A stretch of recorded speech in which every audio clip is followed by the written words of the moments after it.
Hi everybody, this is Nicole from Blue Bicicleta, and I'm here today to share with you my book called You Are Alive.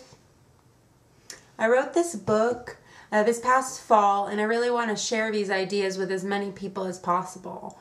So I thought I'd do kind of like an adult story time where I read the book aloud to you and show you the pictures. And I created all the pictures through a process called calligraphy, which is a handmade printmaking method. And I created them to go specifically along with the words. So I hope you enjoy this, and I'm really excited about sharing it with you. You Are Alive by Nicole K. Docimo.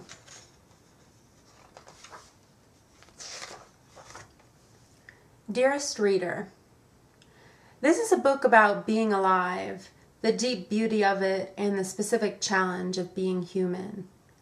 It's also in and of itself an experiment in being alive, for me in writing it and you in reading it. I hope you'll let the words wash over you and take you on a little adventure.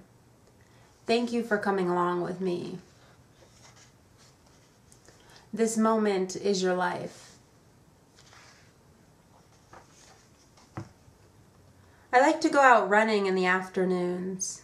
Yesterday I stopped on my run and walked through the little alley of trees, and the wind was singing up high in the branches, and the horses were slowly grazing in the pasture. I looked up, and the blue sky was so blue, and I couldn't believe the trees. I couldn't believe them blowing in the wind. I couldn't believe how they were just there glowing, and the horses quietly in the grasses, and the air quiet, just the wind. I breathed the cool air. And earlier on the run, I was so caught up in my thoughts. And then I looked up, and the mountains were there on the clouds and the flickering sun on the trees, and it was like I woke up.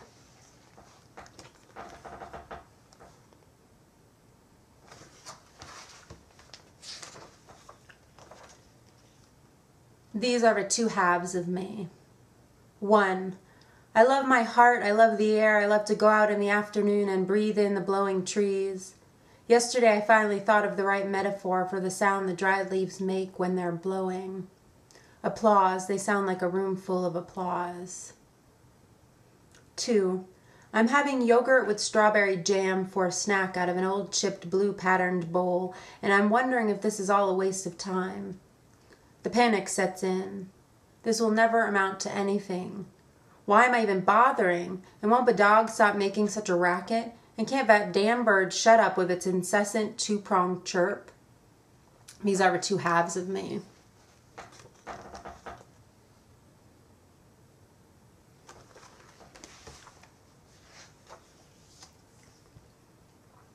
I live in fear. Fear feels like anger towards myself. It hurts. It's dark and it beats me up inside. Inside, there are definite bruises when I'm living in fear. I feel so heavy, like there's lead in my chest, like there's a bowling ball in my chest, and I just want to hide. I want to hide, but instead I get angry and mean. This may or may not be worse than hiding. Or I shrink inside myself and I feel this racing and it's hard to breathe, and I get sweaty and I can't see past the colossal failure in myself. I want to be praised and gifted. I want to win prizes and have people tell me I'm worthy. Did the Buddha still hear these voices? He must have. He was human, but he could hear them and not listen. They were just like the sound of water in the distance.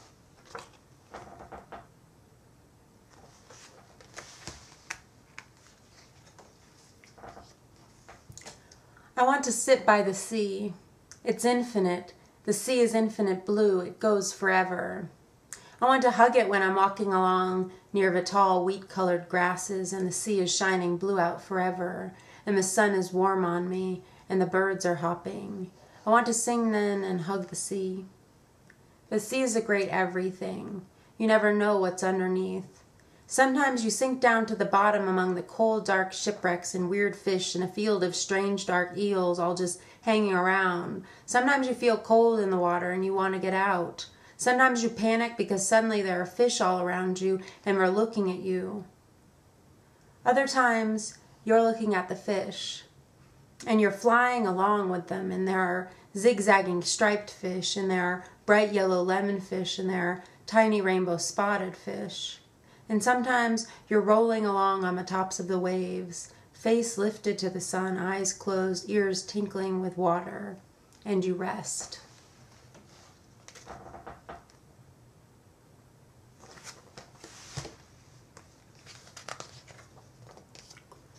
I live in fear of failure. What does it mean? It means being worthless. It means being afraid of being worthless. What would the world be like if our worth didn't depend on anything? Like trees, we're just here. Our worth is in being, the sun glistens swaying. What if failure didn't exist? What if the concept just didn't exist? Everything would be an experiment. You would just be playing around, and you would try this and you would try that, and you would never be afraid. Being an artist is an experiment. When I sit in front of a blank piece of paper with my pen, I can go anywhere. And then I realize that each moment is like that. Each moment is an open white sheet, and you can fill it however you want. This is the infinity of being alive. I think the things we each love to do most are our own unique doors to infinity. These things help us tap the vastness. When we do them, we lose track of time. When we do them, we feel infinity in our fingers. We each have many doors. We have some doors in common, too. Breathing is one. It's the simplest, always there. When you really breathe in the air, you can feel the cool silk of it in your throat. It feels like bringing space into your body. You feel the space in you, and in that space, there is peace, a deep touch of peace, and you rest in it. Be quiet, sit in a chair by the window, sunlight stroking your knee, and breathe. This is all there is. This is infinity.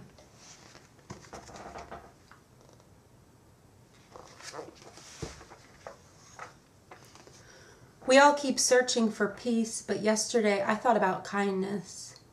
Maybe you can never find peace, but can you live in kindness? Can you be kinder and kinder to yourself and everyone else? Can you be kind to this moment, love it for what it is? Kindness is full of light. Maybe it's the opposite of fear. It's warm and gentle and unafraid. No one can hurt you when you're feeling kindness. That is peace. Did the Buddha really live in this kindness all day, all night? If you could hold that space, everything you do would be stitched with its color. To steal a line from the great poet W.S. Merwin. I want to be stitched with light. I want to be stitched through with light. Oh.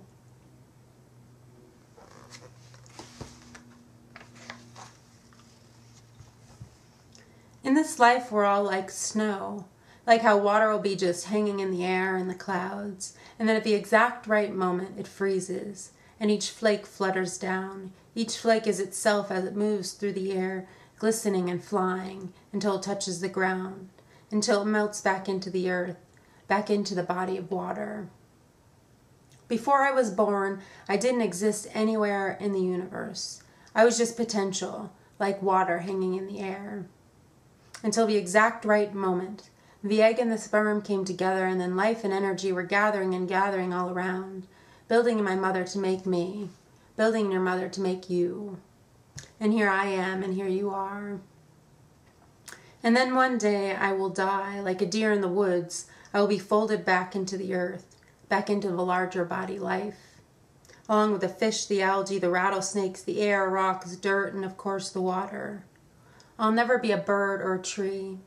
I'll never be together in one piece again. My atoms will scatter, my energy will scatter. All the particles will get mixed around, and newly they'll come blooming.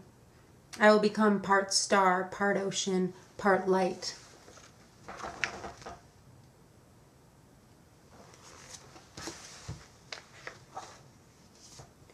I like to think about ancient history before people existed, when the world was full of wild creatures we've never seen, or when the world was just a massive ocean full of single-cell organisms.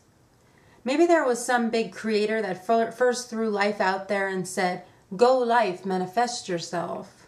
And then after the fact, she came down to earth and walked around and got to see all the different paths her energy took, paths she never could have imagined. scorpions, Shasta daisies, golden retrievers. And she walked slowly, riveted by the sheer number of wildnesses that exist. The small things that twisted and turned 1 billion directions and are still turning.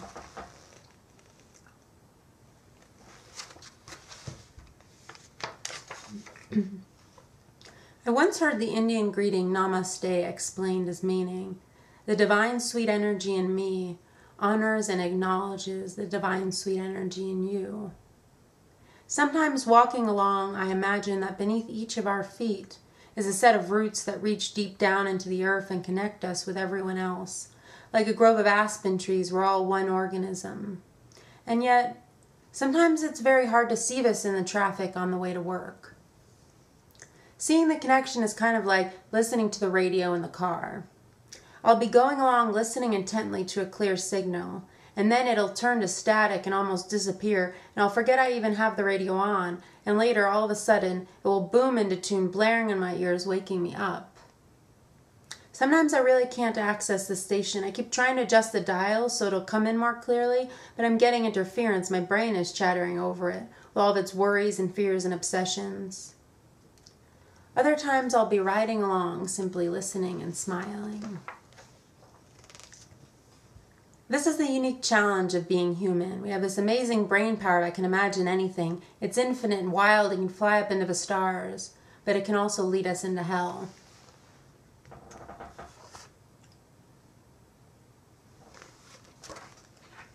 The problem is we think. The problem is we listen to what we think.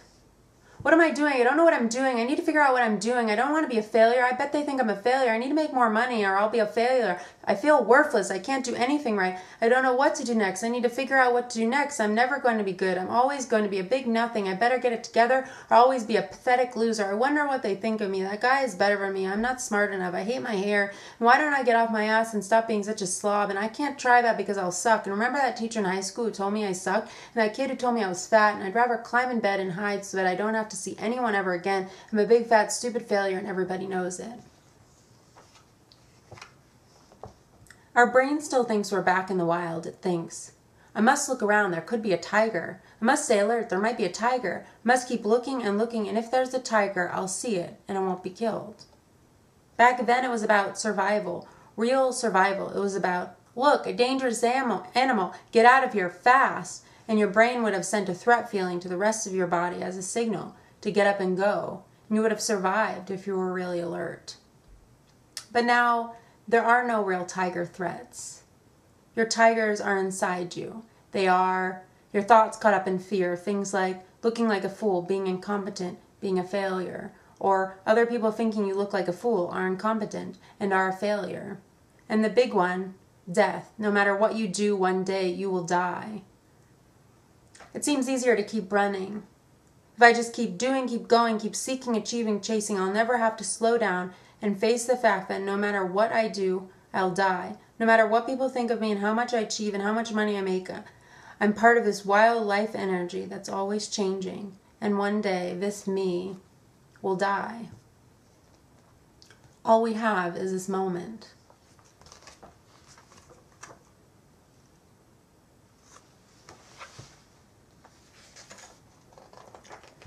There's no way to stop your brain from thinking, but you can look at your thoughts and say, hey, you there, you're just thoughts. I don't have to listen to you if I don't want to. You're just figments of my imagination. And you can let the thoughts pass through you like breath. You can let them go. You can even smile at them and wonder at how they just keep coming, how your brain is a genius of never-ending creative thinking. This will not always be easy. Breathing helps. Being kind to yourself helps. Doing those things that get you in touch with the vastness help. Realizing that worrying and fear and beating yourself up will not in any way control what happens in the future helps. And in the moment when you realize that there's nowhere to go, that you'll never be any better than you are at this moment, an infinity opens up.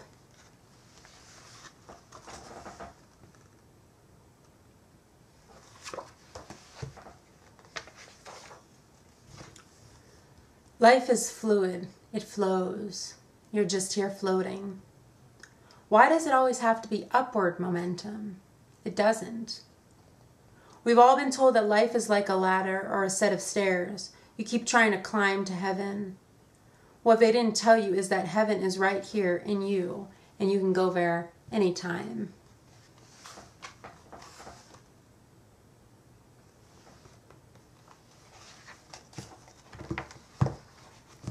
Well, that's the end of my book, You Are Alive. Thanks so much for listening and watching. I hope you enjoyed it and it inspired you. Thanks so much. Have a great day.